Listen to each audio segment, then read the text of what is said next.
5 second. महोदय, आज हमारे तरीकों से और कार्य संचालन द्वारा परिवर्तन की दिशा में समाज के बढ़ने के उक्त क्रम पर संगठित रूप से प्रहार किए जा रहे हैं।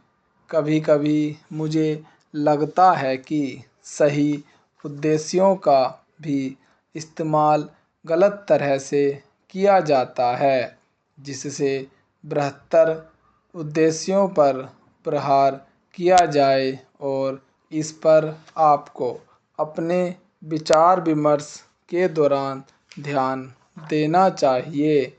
काम की बेहतर व्यवस्था का बड़ा महत्व है। इसके लिए अधिक उपयुक्त वेतन आवश्यक है। साथ ही साथ काम का स्थान, कमरे आदि भी साफ सुथरे होने चाहिए। लेकिन जो लोग साथ साथ काम करते हैं, श्रमिक प्रबंधक तथा किसी परियोजना में या कारखाने में काम करने वाले अन्य लोग, उनमें अच्छे संबंध होना आवश्यक है तथा यह शायद अन्य सभी बातों से ज़्यादा महत्वपूर्ण है। मुझे आशा है कि यह बैठक, ऐसी विचार गोष्ठियाँ और सम्मेलन इस प्रकार से काम के लिए बेहतर वातावरण को संभव बनाएगी। सरकार को काफ़ी कुछ करना है और वह करेगी भी। हालांकि आज हमारे यहाँ की स्थिति में ऐसा करना हमेशा ही सरल नहीं होता। यह कहना सरल है कि हम ऐसा करेंगे। नीति संबंधी निर्णय भी सरलता से लिया जा सकता है, लेकिन किसी निर्णय को समुचित ढंग से लागू कर पाना बहुत कठिन होता है। मैं यह बहाने की खोज के लिए नहीं कह रहा हूँ, क्योंकि कठिनाइयाँ हों तो उन पर विजय पानी ही होती है और हम ऐसा करने के लिए कृतसंकल्प हैं। लेकिन आपको पता होना चाहिए कि अमुक कठिनाइयाँ हैं और उन पर विजय पाने के लिए केवल इच्छा करने या वक्तव्य देने से काम नहीं चलता।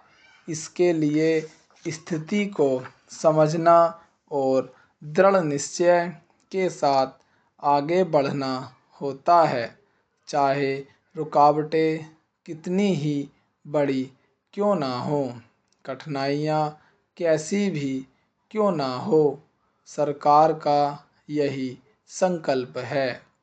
सार्वजनिक क्षेत्र को बहुत महत्वपूर्ण योगदान करना है।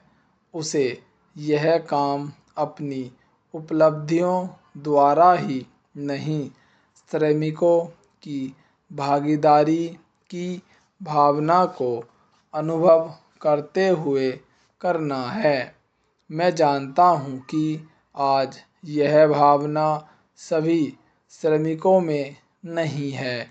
मुझे यह भी पता है कि इसके लिए हमेशा उन्हें ही दोषी नहीं ठहराया जा सकता। हमने प्रयास ही नहीं किया है कि उन्हें ऐसा अनुभव होता रहे। मैं जानता हूँ कि प्राय जो मजदूर किसी बांध के निर्माण में लगे हैं, उन्हें पता ही नहीं होता कि बांध होता क्या है। महोदय, हमने ऐसा प्रयास ही नहीं किया कि किसी परियोजना को एक ऐसा संयुक्त उद्यम माना जाए जिससे उसके निर्माता, श्रमिकों, वहाँ रहने वाले अन्य मजदूरों, वैज्ञानिकों प्रबंधकों तथा अन्य संबद्ध लोगों को भागीदारी का अनुभव हो। हमने समस्याओं को पुराने कोण से ही देखा है और लोगों को अलग अलग खानों में बांट दिया है। इसलिए ये झूठे विभाजन समाप्त होने चाहिए। हमारे समाज में ऐसे अनेक विभाजन हैं।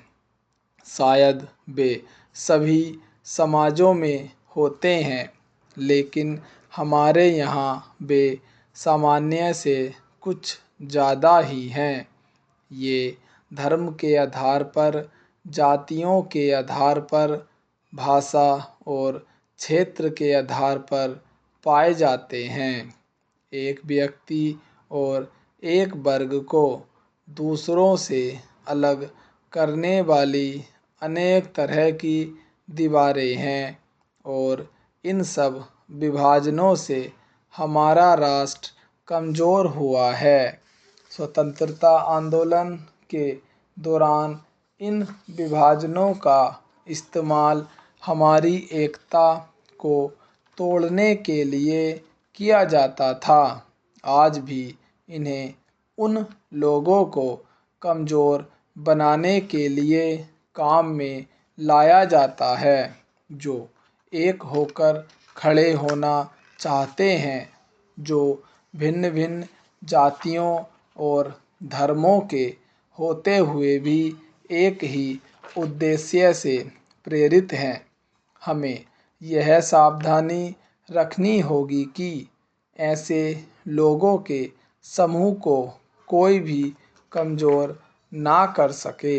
हमें ऐसे वर्गों का और विस्तार करने की कोशिश करनी चाहिए जिससे उनके अंतर्गत हमारे और भी अधिक ऐसे लोग आते जाएं जो एक विशेष उद्देश्य को पूरा करने के लिए कृत संकल्प हों, क्योंकि यही देश के हित में है।